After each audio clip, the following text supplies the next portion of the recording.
Hello everyone, today we will be starting the second unit that is about the connections. So what type of connection we are going to use in steel structures? So first one is the riveted connections, then bolted and then pinned connections. Okay. So when we are talking about the connections, so connections are the weakest point of failure in a structure and thus need to be properly analyzed and designed. So जब भी हम connection की बात करते हैं steel structure में, तो जब भी स्टील स्ट्रक्चर का आप फेलियर सुनते हैं तो फेलियर हमेशा कनेक्शन से ही होता है कि क्योंकि जब भी हम स्टील स्ट्रक्चर को बनाते हैं तो अगर एक स्टील एलिमेंट यहाँ पर है तो उसको हमको ज्वाइन करना होता है। ज्वाइन करने के लिए दूसरे एलिमेंट के साथ हमको यहाँ पे कनेक्शन बनाना पड़ेगा। तो ये स्ट्रक्चर तभी फेल होता है जब ये कनेक्शन फेल होता है। तो कनेक्शन को इस तरह से डिजाइन करना है ताकि ये स्ट्रक्चर एलिमेंट हमारा फेल ना हो। तो इसलिए हम ये पढ़ रहे हैं कि हमारे को स्ट्रक्चर को सेफ बनाने के लिए कनेक्शंस की स्टडी करनी पड़ेगी। ठीक है, तो वीकेस्ट पॉइंट क्या है हमारे स्टील स्ट्रक्चर में? Connections. So the various types of fasteners available for making connection are rivet, bolts, pins and the welding. ठीक है, तो हम किस तरह से उसको ज्वाइन कर सकते हैं स्ट्रक्चर एलिमेंट को? तो हमारे पास डिफरेंट टाइप्स ऑफ कनेक्शन है। तो हम पढ़ेंगे रिवेटिंग क्या होती है, बोल्टिंग क्या होती है, पिन स्ट्रक्चर किसको बोलते हैं, वेल्डिंग क्या होती है। तो bolting has become so much popular that high strength bolts has almost replaced rivet now. तो आजकल की डेट में हम रिवेट्स का यूज नहीं करते हैं, तो यूज करते हैं हम बोल्टेड कनेक्शन बिकॉज वो हाई स्ट्रेंथ देता है हमारे स्ट्रक्चर को। ठीक है, तो हम पहली बात करते हैं रिवेटेड कनेक्शंस। तो riveted connections has become obsolete now, but an idea about its behavior and its design is essential for assessing the strength of a joint and also for rehabilitation of old structure.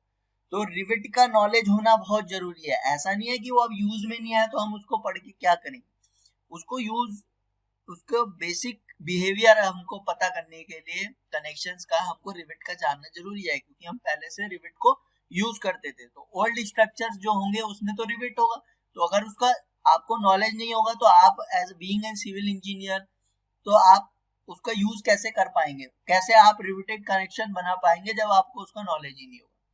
तो riveted connection का जानना आपके लिए जरूरी है। Second point is analysis and design of riveted connections is almost same as that of bolted connection. Similar है bolted connection के, बस हम मटेरियल जो यूज कर रहे हैं वो रिवेटेड में क्या मटेरियल है, रिवेट क्या होता है, बोल्ट क्या होता है, उसको यूज कर। Third is a rivet is made up of round ductile steel bar of mild or high tensile steel which is called as shank with a head at one of its end. This head can be of different shapes. Some of them are shown in the figure. तो जो ये rivet की हम बात कर रहे हैं ये डक्टाइल स्टील मटेरियल का बनता है, mild steel, high tensile steel है ये। उसमें जो ये रिवेट के जो हेड है ये क्या, इसको क्या बोलते हैं, ये जो ऊपर जो बोल्ट जैसा देख रहे हैं आप, इसमें नट जैसा देख रहे हैं, तो ये क्या है, यहाँ पर ये वाले चीज जो है, ये जो बोल्ट का जो टॉप वाला है इसको बोलते हैं हेड। ठीक है, पर ये रिवेट्स है। ठीक है, टाइप्स ऑफ रिवेट्स क्या है, तो ये हेड है, ठीक है, और ये टेल है, हेड, टेल, और ये जो इसकी लेंथ है यहां से लेकर के यहां तक की, इसको आप बोल सकते हैं शैंक, शैंक लेंथ। ठीक है, इसको बोलते हैं शैंक लेंथ। तो इसके जो हेड होते हैं ये डिफरेंट टाइप्स के होते हैं। वन इज स्नैप, जब स्नैप बोलेंगे तो उसमें इस तरह का हेड होगा, जब हम पैन बोलेंगे तो उसमें इस तरह का हेड होगा, जब हम पैन काउंटर शैंक बोलेंगे तो उसमें इस तरह का हेड होगा। राउंड एंड काउंटर शैंक में राउंड भी होगा और काउंटर शंक भी होगा। ठीक है, अब जब हम बात करते हैं कि इसमें हम कनेक्शन बनाते हैं तो उसमें हमारे पास डिफरेंट टाइप्स ऑफ मटेरियल, जो हमारे पास रिवेट है उसमें हमारे नॉमेनक्लेचर क्या क्या है। जब हम ये देखिए दो प्लेट्स हैं, यहाँ पे दो प्लेट्स का कनेक्शन बना रहे हैं, तो जिस डी, ये क्या है, डी यहाँ पे डिनोट कर रहा है gross diameter of the rivet hole. तो जिस जो रिवेट हमारे पास होगा, सपोज हमारे पास 7 mm का रिवेट है फॉर एग्जांपल, मैं यहाँ पे बता रहा हूँ, तो हमें होल बनाना पड़ेगा 8 mm का। तो इसीलिए जब वो 7 mm का 8 mm होल में वो रिवेट हम प्रोवाइड कर सकते हैं। तो यहाँ पे जो डी है that is the gross diameter of the rivet hole, और जो 5 वैल्यू शो कर रहा है that is the nominal diameter of the rivet. तो डायमीटर ऑफ रिवेट क्या है, 5 शो कर रहा है, ठीक है। तो जो ये क्या है, इनिशियल क्लियरेंस मतलब ये 8 - 7, ये क्या है 1 mm का क्या है क्लियरेंस है हमारा होल और डायमीटर ऑफ रिवेट में। और ये मैन्युफैक्चर्ड हेड है, ये हेड मैंने आपको बताया डिफरेंट टाइप्स के होते हैं, स्नैप में अलग, पेन में अलग, काउंटर शंक में अलग, राउंड काउंटर शंक में अलग। और सपोज ये हमारी पास दो प्लेट्स हैं, मैं इसको ज्वाइन कर रहा हूँ लैप ज्वाइंट से, अभी मैं बताऊंगा टाइप्स ऑफ ज्वाइंट्स में। तो जब मैं इसको यहाँ पे ये होल बनाया, उसके बाद मैं इस पे रिवेट डालूंगा, ठीक है, ये रिवेट डाला इसमें, तो ये क्या होगा, थोड़ा सा ऐसे बाहर आ जाता है। तो इसको हम क्या करते हैं with the use of hand riveting, और दो तरीके से रिवेटिंग कर सकते हैं, हैंड रिवेटिंग और मशीन रिवेटिंग। हैंड रिवेटिंग में क्या होगा, इस मटेरियल को इससे हम यहाँ पर हैमर से करके ऐसा इसका हेड बना देंगे यहाँ पे, तब ये क्या हो जाएगा, एक रिवेट बन जाएगा हमारा, ठीक है। ये इस तरह से हमारा रिवेटिंग हो जाएगी। तो अब जो ये हेड टू ये बॉटम वाला जो ये है, इसको बोलते हैं हम ग्रिप लेंथ, ठीक है। तो जो ये टॉप से बॉटम तक की जो ये लेंथ होगी, हेड टू हेड तक, इंटीरियर यहाँ से अंदर से जो हमारा कनेक्शन बना रही है, that is known as grip length, ठीक है। तो ये हमारे इस डिफरेंट थिंग्स हैं जो हमारे को इस कनेक्शन में जानने की, ग्रिप लेंथ क्या होती है, डायमीटर ऑफ होल क्या है, डायमीटर ऑफ रिवेट क्या है, ठीक है। और जो मटेरियल यूज करते हैं वो हम यहाँ पे दिया है कि clause 17.4.1 of Indian standard 800/2007 states that rivet should be heated uniformly and that too throughout the length without burning or excessive scaling। तो जब भी हम रिवेट यूज करते हैं तो ये दो तरह के से यूज होता है, एक होता है हॉट रिवेटिंग, एक होता है कोल्ड रिवेटिंग। हॉट रिवेटिंग में क्या होता है कि हमारा जो ये रिवेट है इसको हम हॉट करते हैं जब तक ये पूरा लाल हो जाता है, बिल्कुल रेड कलर का, जब तक इतना ये हीट अप हो जाता है। और वो कब तक हीट करना है वो आपको इस पे इंडियन स्टैंडर्ड में गिवन है कि कितना उसको हीट करना है। जब वो हीट हो जाता है हम इसको इस कनेक्शन होल में इसको पुट करेंगे और फिर हम इसको नीचे से हैमर से हिट करेंगे और ये यहाँ पे राउंड शेप भी बन जाएगा इसका। तो जैसे हम इसको राउंड शेप से हिट करेंगे तो ये ऐसा कुछ यहाँ पे हो जाएगा।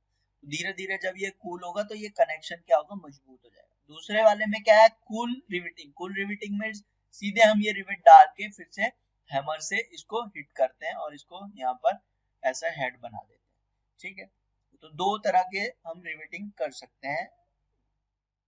और फिर आता है when rivets are driven then these shall fill the rivet holes completely. तो वो होल कंप्लीटली फिल होना चाहिए। तो यहाँ पे मैंने आपको बताया ग्रिप लेंथ क्या होता है। Grip, the grip of the rivet is the distance between the underside of the two heads. तो वो मैंने बोला ऊपर और नीचे वाले दोनों हेड के बीच का distance, that is known as grip length, ठीक है। तो शैंक, अब यहाँ पे शैंक की बात कर रहे थे। शैंक जब नीचे हम उसको हिट नहीं करेंगे टेल पे, तो जब हेड से उस टेल तक का डिस्टेंस को shank length, shank leg inside the connection is known as grip length. जो शैंक लेंथ कनेक्शंस की होगी that is known as grip length. In case grip of the rivet becomes longer than what is required, then rivet will be subjected to flexural stresses in addition to shear and bearing stresses। अब क्या होगा, अगर हम rivets को अगर हम ज्यादा hit करेंगे तो अगर उसकी लेंथ ज्यादा होगी, तो लेंथ ज्यादा होने से क्या होगा, वहां पे बेंडिंग स्ट्रेसेस आ जाएंगे, फ्लेक्सुरल स्ट्रेसेस आ जाएंगे, तो फेल होने का चांसेस है हमारे रिवेट का, ठीक है। The grip length of the rivet must not be more than 4 times the rivet diameter। So ये हमारा स्टैंडर्ड एक नोट है, ये हमने इंडियन स्टैंडर्ड से है निकाला। तो that is the grip length, जो ग्रिप लेंथ होगी वो आपको पता है क्या ग्रिप लेंथ क्या है, that of rivet must not be more than, इससे ज्यादा नहीं होनी चाहिए 4 times the diameter of the rivet, ठीक है। तो 4 times ऑफ 5, हम 5 यूज कर रहे थे ना डायमीटर ऑफ रिवेट के लिए। So the diameter of the shank is referred to be the nominal diameter of the rivet। A hole slightly greater than the nominal diameter is drilled through a parts to be connected. The rivet is inserted and head is formed at the other end of the shank. The whole process is known as riveting। तो इस पूरे process को हम riveting बोलते हैं। जब rivet को हम उस होल में डाल के फिर हम ड्रिल करते हैं उसको उस होल में थ्रू एंड द कनेक्शन बनाते हैं, बॉटम में भी हम हेड क्रिएट करते हैं, that hole process is known as riveting. ठीक है, तो as per clause 17.4.2 of Indian Standard 800/2007 for connections having multiple rivets, a service bolt shall be provided in every third or fourth rivet hole. For connections having single rivets, all connected parts must be held firmly before and after the riveting. तो इस clause का मतलब है कि जब भी हम connection बनाएंगे मल्टीपल रिवेट्स जिसमें बहुत सारे रिवेट्स होंगे, तो a service bolt shall be provided, उसमें एक सर्विस बोल्ट प्रोवाइड करना है आपको एट एवरी थर्ड और fourth rivet hole. Every third या फोर्थ रिवेट होल के बाद आपको एक सर्विस बोल्ट प्रोवाइड करना है एज पर इंडियन स्टैंडर्ड। जो ये दो नोट है, आपको ये दोनों नोट को कंसिडर करना है। तब हमारा इसमें एक पॉइंट आता है that rivet when heated before driving into that hole are called as hot driven field rivets. जब हम उसको हीट करते हैं before driving in, that is known as hot driven field rivets. When placed in the field or hot driven shop rivets when placed in workshop. तो जब ये workshop में हम fit करते हैं तो it is known as workshop riveting. When it is driven its side, then it is known as field riveting. So the diameter of hot rivet is equal to the rivet hole diameter and is called as gross diameter. So the diameter of hot rivet, जब hot rivet की बात कर रहे हैं, देखो the diameter of hot rivet is equal to the rivet hole diameter, तो उसके hole का diameter भी same हो जाएगा, is called as gross diameter. Hot rivet is plastic, expands and fills the hole completely while forming head and the other end of the rivet sac. But on cooling the rivet shrinks both in diameter and length. तो क्या होगा, वो diameter और length भी decrease हो जाएगा in cooling. Due to this shrinkage in the rivet length, the connection parts get stretched, resulting in residual tension of unknown amount in the shank and some compression in the plate to be connected. अब क्या होगा, जब ये हमारा ज्यादा over heat कर दिया, अगर एज पर इंडियन स्टैंडर्ड आपने उसको हीट नहीं किया, तो क्या होगा कि जो हमने ये बोल्ट इस प्लेट्स में के बीच में लगाया है, यहाँ पे सपोज ये एक दो प्लेट्स को हम कनेक्ट कर रहे थे यहाँ पे, तो जब मैंने यहाँ पे रिवेटिंग की, ठीक है, तो ये रिवेटिंग करने के बाद क्या होगा, जब ये कूल हो जाएगा तो क्या होगा, इसका जो डायमीटर कम हो जाएगा और जब इस प्लेट्स में लोडिंग आएगी तो ये क्या हो जाएगा, इसमें लोडिंग आ जाएगी। अब इसमें लोडिंग आने के कारण क्या होगा, ये डिफॉर्म होने लग जाएगा और ये क्या कनेक्शन हमारा फेल हो जाएगा। तो क्या कह रहा है, इससे क्या होगा, श्रिंकेज आ जाएगा इन रिवेट लेंथ कम हो जाएगी कूलिंग के कारण और इसमें स्ट्रेसेस इंड्यूस हो जाएंगे, उसके कारण ये हमारा कनेक्शन फेल हो जाएगा। ठीक है, cold driven rivets at room temperature requires high pressure for head formation at room temperature and thus it is used in limited amount. So जब हम cold riveting करते हैं उसके लिए हमारे को high pressure की requirement होती है head create करने के लिए. The strength of cold driven rivet is more than hot driven rivet. तो strength भी ज़्यादा होती है cold driven rivet की, but their clamping force is less as compared to the cold driven rivet. तो उसमें force चाहिए head create करने के लिए, high pressure चाहिए, like hot driven rivets में नहीं चाहिए as compared to cold rivet. Rivet head or small diameter rivet can be formed manually with the ordinary hammer and the referred to as hand driven rivet.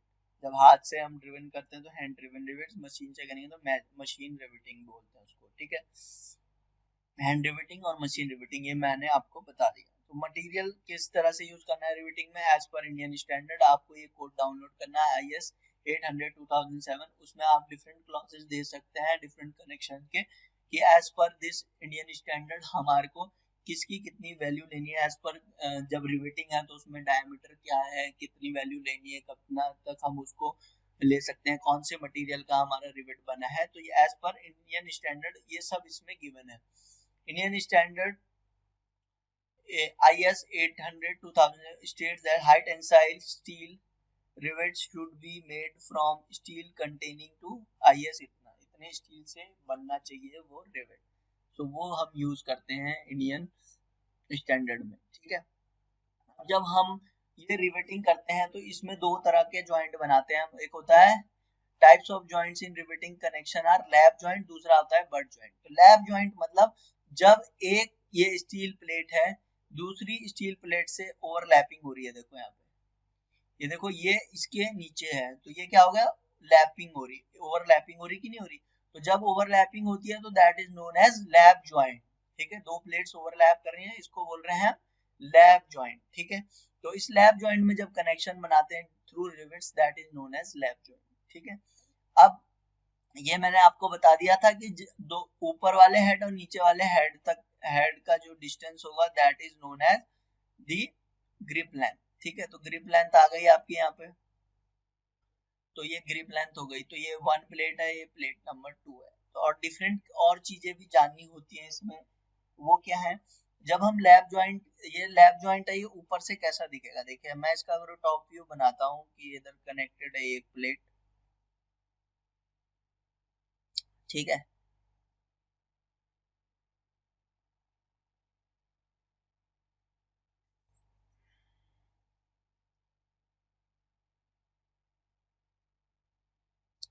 ये हमारे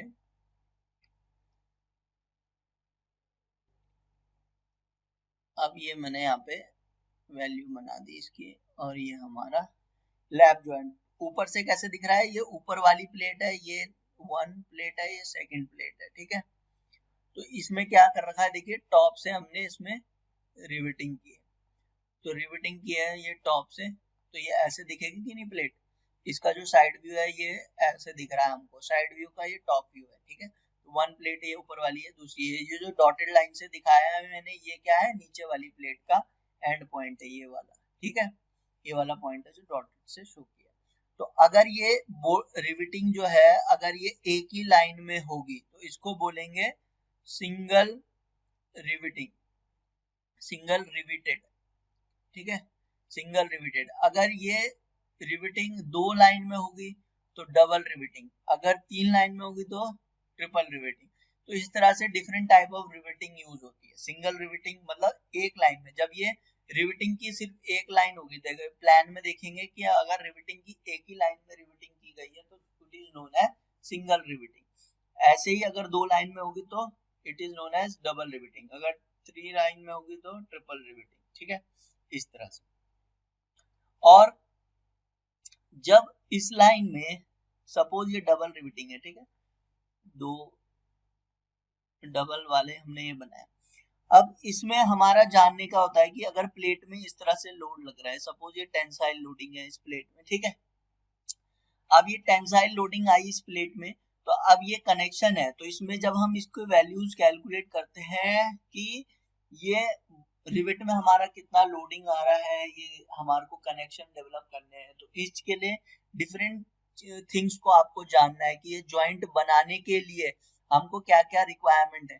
जब देखेंगे हम ये वाला हमारा, देखिए लोडिंग इस डायरेक्शन में है, लोडिंग के डायरेक्शन में दो बोल्ट के बीच का difference that is known as pitch, ठीक है। देखिए डायरेक्शन ऑफ लोडिंग भी इधर है और दो बोल्टिंग रिविटिंग सॉरी दो रिविटिंग के बीच का डिस्टेंस जो है उनको बोलेंगे पिच, ठीक है।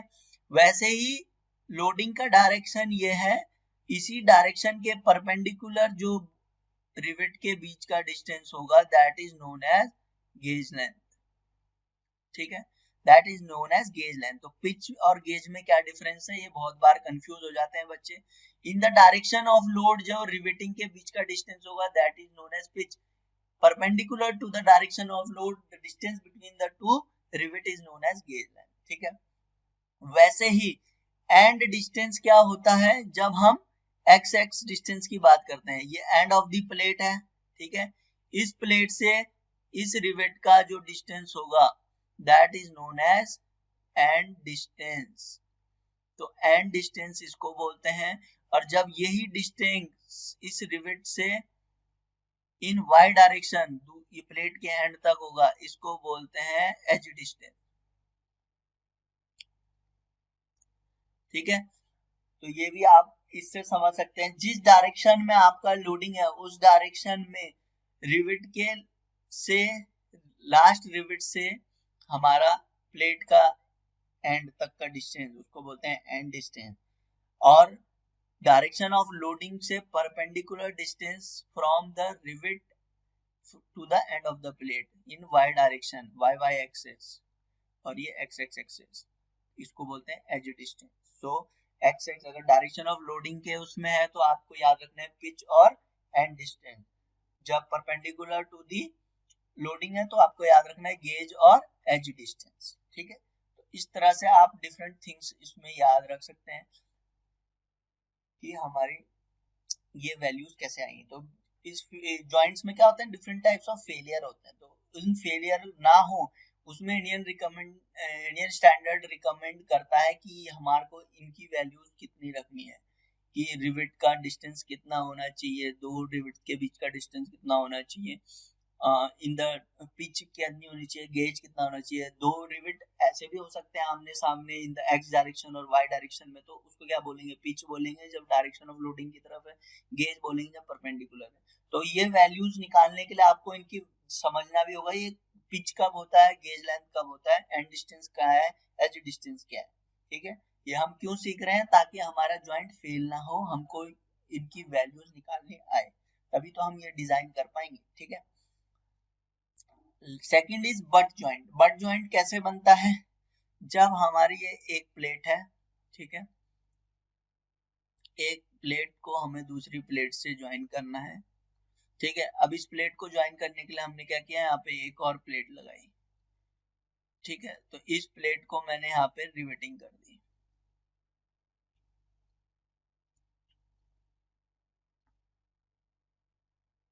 ठीक है। अब जब ये रिवेटिंग हो गई यहाँ पर, तो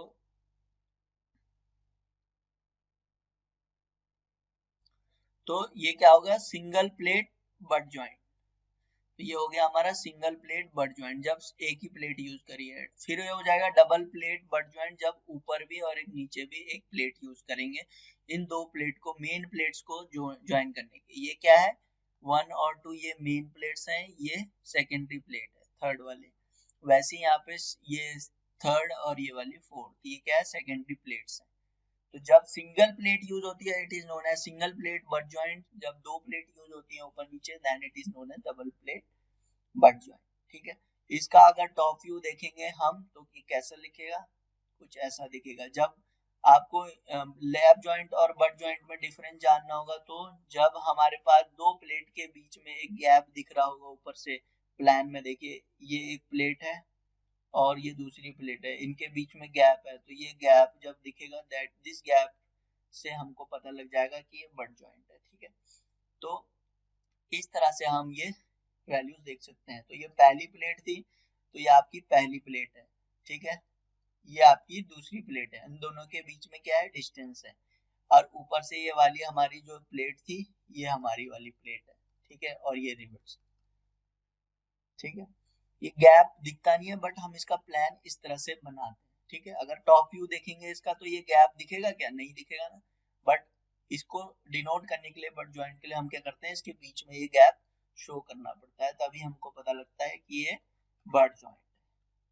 तो this is the basic of riveting. इसके लिए हम देखेंगे इसमें डिफरेंट टाइप्स ऑफ फेलियर कौन कौन से होते हैं। जब फेलियर हमको पता लगेगा तो हम इसकी डिजाइनिंग पे भी जाएंगे कि ये जॉइंट हमको डिजाइन कैसे करना है, using rivets, using bolt, using welding, ठीक है। So thank you very much, I hope ये सब समझ आया होगा। Thank you.